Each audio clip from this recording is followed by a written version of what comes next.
नमस्कार, मैं हूं मृत्युंजय कुमार झा और हमारा खास शो डिजिटल जांच पर आंच, इसमें आपका स्वागत है। सीबीएसई के ऑन स्क्रीन मार्किंग सिस्टम पर सुप्रीम कोर्ट ने सवाल उठाए हैं और पूछा है कि सुधार के लिए अब तक क्या कदम उठाए गए हैं। सीबीएसई का OSM यानी ऑन स्क्रीन मार्किंग सिस्टम वो व्यवस्था है जिसमें आंसर शीट की स्कैन कॉपी कंप्यूटर स्क्रीन पर ही चेक की जाती है। लेकिन अब इसी सिस्टम को लेकर सवाल खड़े हो रहे हैं, कई गड़बड़ियां पाई गई हैं क्योंकि रीएवैल्यूएशन के दौरान कई छात्रों की कॉपी की जगह किसी और की कॉपी सामने आई है, जिसके बाद सुप्रीम कोर्ट ने पूरे मामले में सीबीएसई से जवाब मांगा है। आज हम सीबीएसई के इसी सिस्टम पर बात करेंगे और जानेंगे कि आखिर इस सिस्टम पर सवाल क्यों खड़े हो रहे हैं और इसको कैसे दुरुस्त किया जा सकता है।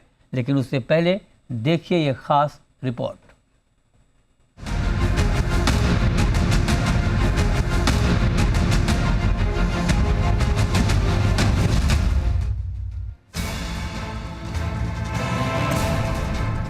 पहले नीट परीक्षा का पेपर लीक और अब सीबीएसई का डिजिटल मार्किंग सिस्टम सवालों के घेरे में है। सुप्रीम कोर्ट ने डिजिटल मार्किंग सिस्टम पर सवाल उठाए हैं, दूसरी तरफ छात्र परेशान हैं। विवाद जुड़ा है सीबीएसई की क्लास 12th रिजल्ट प्रक्रिया से। इस साल पहली बार बोर्ड ने कॉपियां चेक करने के लिए ऑन स्क्रीन मार्किंग यानी OSM सिस्टम लागू किया। इस सिस्टम में स्टूडेंट की आंसर शीट को स्कैन करके सर्वर पर अपलोड किया जाता है। इसके बाद एग्जामिनर कागज नहीं बल्कि कंप्यूटर स्क्रीन पर ही कॉपी जांचता है और नंबर देता है। स्क्रीन पर नंबर डालते ही सिस्टम खुद ब खुद टोटल मार्क्स जोड़ लेता है। अब जरा इस पूरे विवाद की टाइमलाइन समझ लीजिए। 9 फरवरी को सीबीएसई ने पहली बार OSM सिस्टम लागू करने का फैसला किया। 15 से 26 फरवरी के बीच शिक्षकों को इसकी ट्रेनिंग दी गई। लेकिन 13 मई को जैसे ही क्लास 12 का रिजल्ट जारी हुआ, कम नंबर और मूल्यांकन में गड़बड़ी की शिकायतें शुरू हो गई। रिजल्ट आने के बाद छात्रों ने आरोप लगाया कि उनकी आंसर शीट गलत या धुंधली स्कैन हुई, जिससे मूल्यांकन में गलतियां हुई। दबाव बढ़ता देख 17 मई को सीबीएसई ने सफाई दी और रीइवैल्यूएशन यानी दोबारा जांच की व्यवस्था का हवाला दिया। 2 जून को शिकायतों और रीइवैल्यूएशन के लिए एक ऑनलाइन पोर्टल भी शुरू कर दिया गया। लेकिन मामला यहीं नहीं रुका। 8 जून को दिल्ली हाई कोर्ट ने केंद्र सरकार और सीबीएसई को नोटिस जारी किया। इसके बाद 21 जून को बोर्ड ने शिकायत दर्ज कराने के लिए नई गाइडलाइन जारी की और अब सुप्रीम कोर्ट ने भी OSM प्रणाली को लेकर चिंता जताते हुए केंद्र से स्टेटस रिपोर्ट मांगी है। सुनवाई के दौरान कोर्ट ने साफ शब्दों में कहा कि छोटे छोटे बच्चों में कितनी निराशा है। हालांकि कोर्ट ने यह भी स्पष्ट किया कि सरकार से किसी टकराव की मंशा नहीं है, बल्कि व्यवस्था में जो खामियां हैं उन्हें दूर करना जरूरी है। वहीं केंद्र सरकार ने अदालत को भरोसा दिया कि जिन स्टूडेंट्स की मार्कशीट में गड़बड़ी थी उनमें से ज्यादातर मामलों का समाधान कर दिया गया है। साथ ही एक सदस्यीय आयोग बनाया गया है जो मूल्यांकन प्रणाली की समीक्षा कर जरूरी सुधारों की सिफारिश करेगा। जनहित याचिका में मांग की गई है कि OSM मूल्यांकन प्रणाली के लिए स्पष्ट नियमावली बने, निगरानी के लिए हाई पावर कमेटी बनाई जाए और जिन छात्रों को प्रोविजनल एडमिशन मिल चुका है उन्हें मिनिमम क्वालिफाइंग मार्क्स और 75% की शर्त में राहत दी जाए। यानी एक तरफ बच्चों के भविष्य पर सवाल है, दूसरी तरफ सुप्रीम कोर्ट की सख्ती। अब देखना यह है कि सरकार और सीबीएसई मिलकर इस डिजिटल मार्किंग सिस्टम की खामियों को कितनी जल्दी दूर कर पाते हैं। ब्यूरो रिपोर्ट, जी मीडिया। और अब चर्चा की शुरुआत करते हैं और आज की चर्चा में हमारे साथ हैं captain retired Rekha Kapoor, vice principal DPS Sushant Lok. हमारे साथ अश्विनी दुबे हैं, एडवोकेट सुप्रीम कोर्ट, और साथ ही हमारे साथ हैं लाल तनवानी, वरिष्ठ शिक्षाविद। तो आप सभी का बहुत स्वागत है। और मेरा सबसे पहला सवाल लाल तनवानी जी आपसे होगा। ये इस सिस्टम पे बड़े सवाल खड़े हो रहे हैं और सुप्रीम कोर्ट ने खुद कहा है कि इसके ऊपर गंभीरता जताई है। अब आप जरा बताइए, क्या OSM सिस्टम वाकई ये फुल प्रूफ सिस्टम नहीं है? क्योंकि जिस तरह की खामियां पाई गई हैं कि पूरी कॉपी स्कैन नहीं हुई, स्वैप हो गई कॉपी एक छात्र से दूसरे छात्र की कॉपी में, धुंधली तस्वीर, प्रॉपर मार्किंग नहीं हो पाई, क्या ये फुल प्रूफ मैकेनिज्म नहीं है या मैकेनिज्म फुल प्रूफ है लेकिन इसको लेकर के जो प्रक्रिया अपनाई गई वो फुल प्रूफ नहीं है? सर देखिए, डिजिटल मार्किंग एक प्रोग्रेसिव सिस्टम है जिसमें टेक्निक और टेक्नोलॉजी का बहुत इंपॉर्टेंस है।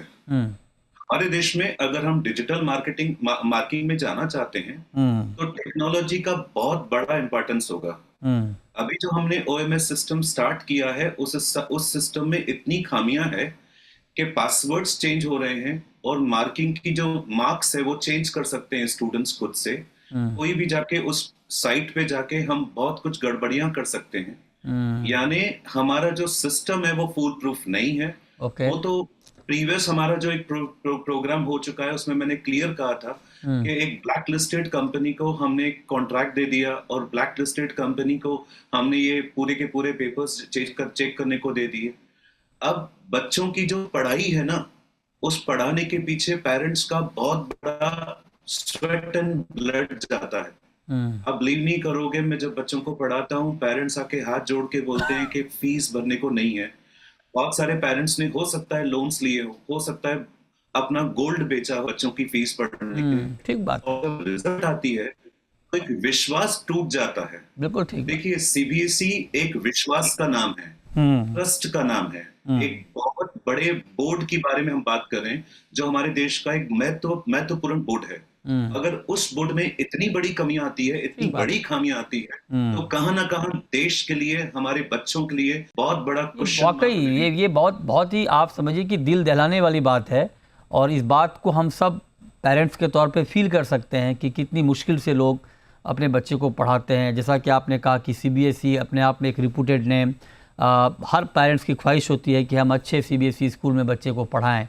अब अगर वहाँ की मार्किंग पद्धति ऐसी होगी जिसमें इतनी खामियां होंगी, आप सोचिए बच्चे किस तरह से मेहनत करते हैं, क्या किन किन मुसीबतों का सामना करते हैं, तैयारी करते हैं, मुश्किल से पढ़ते हैं, और इस उम्मीद में कि जो हमने पढ़ा है, जो हमने लिखा है, उसकी अगर हमने अच्छा लिखा है तो हमें अच्छे मार्क्स मिलेंगे।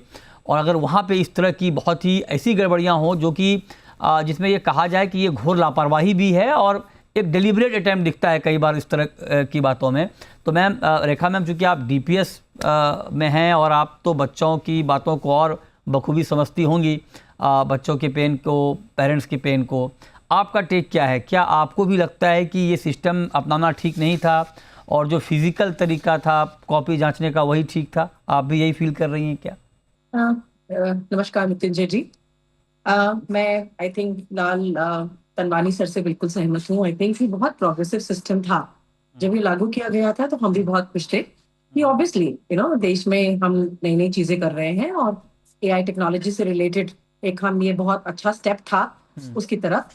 और एज टीचर्स की तरफ से मैं बोलना चाहूंगी कि हम लोग भी बहुत खुश थे लेकिन उसमें इतनी फॉल्ट निकलेंगी वो जान के हमें थोड़ी परेशानी हुई और हमसे ज्यादा परेशानी हमारे बच्चों को हुई। 12th क्लास एक बहुत इंपॉर्टेंट क्लास होती है एक बच्चे के जीवन में। जैसे सर ने कहा कि पेरेंट्स बहुत कुछ अपना दांव पे लगाते हैं, अपना समय, अपना एफर्ट, अपना टाइम, अपना पैसा 12th क्लास में उनके बच्चों का रिजल्ट अच्छा आए।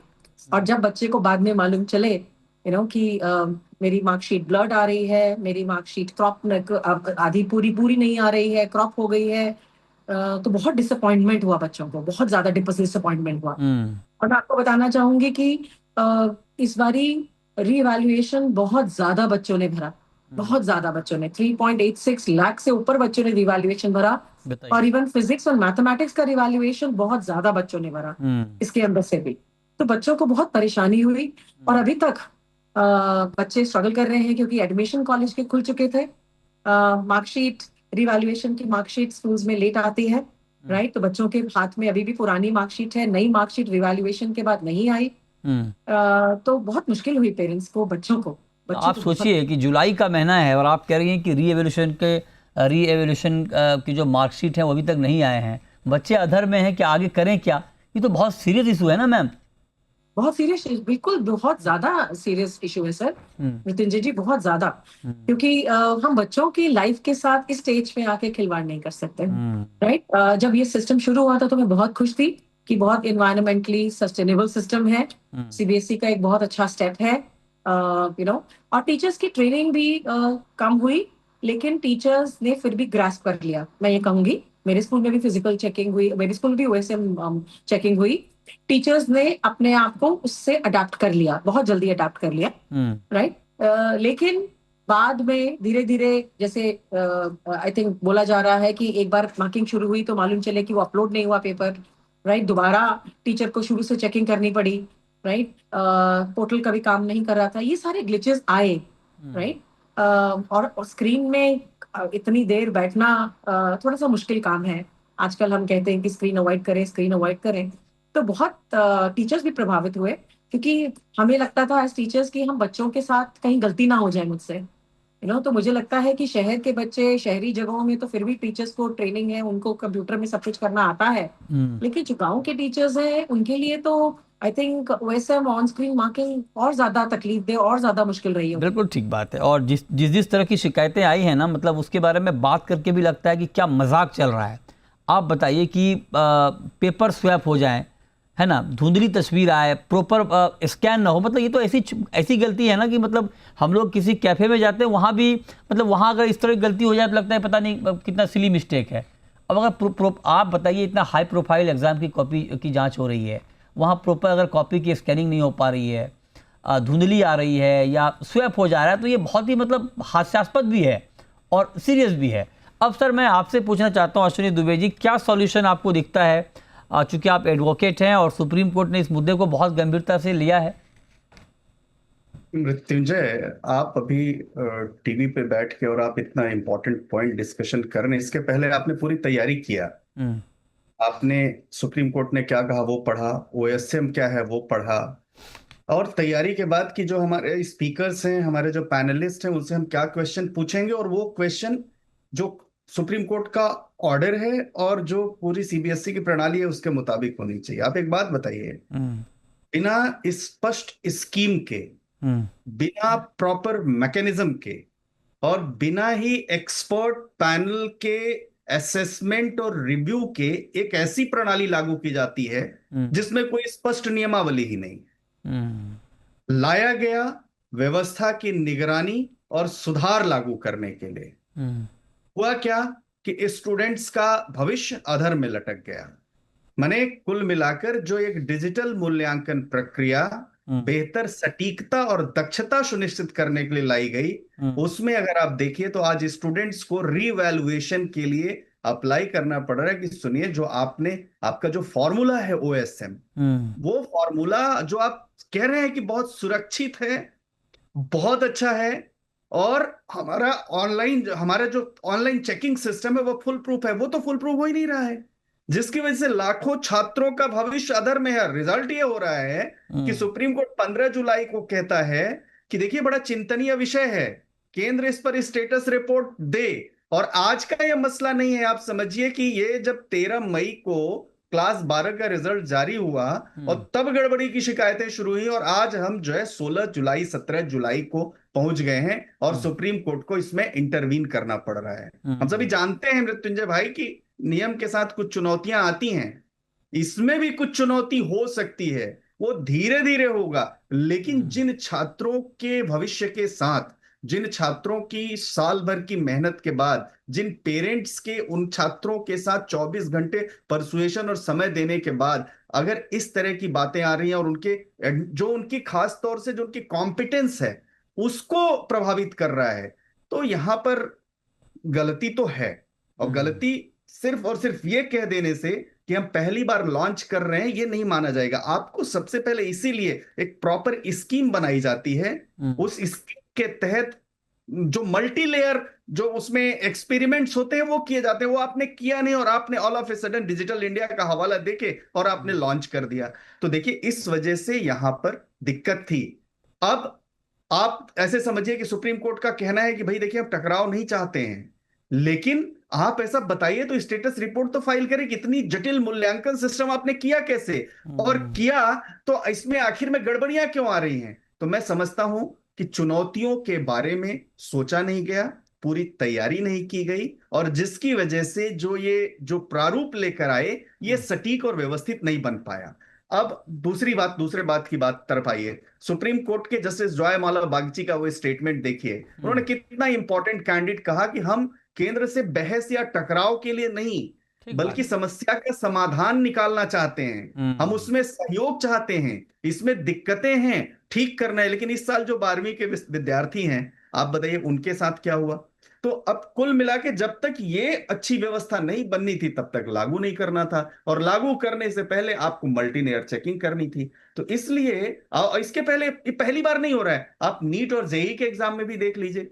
तो ये जो चल रहा है, आप ऐसे इन एक्सपीरियंस्ड लोगों को काम सौंप रहे हैं जिनको एजुकेशन सिस्टम का नॉलेज ही नहीं है, तभी तो ऐसी गड़बड़ियां आ रही हैं। नंबर सही एक। बात है। नंबर दो, ये बहुत प्लान तैयार नहीं है। बिल्कुल सही। प्लान भी तैयार होना चाहिए। बिल्कुल, ये गंभीर मसला है। मतलब आप ऐसे नहीं छोड़ सकते कि भाई चलो गलती हो गई फिर ठीक कर लेंगे। मतलब आप सोचिए कि ये सालों की मेहनत है बच्चे की, 10th और 12th के एग्ज़ाम। मतलब आप समझिए कि बच्चों के लिए भी और पेरेंट्स के लिए भी जान अटकी रहती है। सर हम सब अगर पेरेंट्स हैं इस बात को समझते होंगे। मैं ये बात नहीं कह रहा हूँ कि बच्चे को मार्क्स के तलाव में धकेल दें आप, लेकिन एटलीस्ट आपके करियर का सवाल है, पढ़ाई का सवाल है। लोग बहुत मेहनत से, खून पसीने की कमाई से बच्चों को पढ़ाते हैं, बच्चे मेहनत करते हैं, और उनके एग्ज़ाम सिस्टम के साथ अगर इस तरह का खिलवाड़ हो रहा है तो ये जाहिर तौर पर बहुत गंभीर मसला है और इसके ऊपर कड़ा से कड़ा एक्शन होना चाहिए। लेकिन सवाल ये है कि वो एक्शन क्या होना चाहिए, वो तरीका क्या होना चाहिए, ये बताना ज़्यादा ज़रूरी है। इस पर बात ब्रेक के बाद आप बने रहिए हमारे साथ।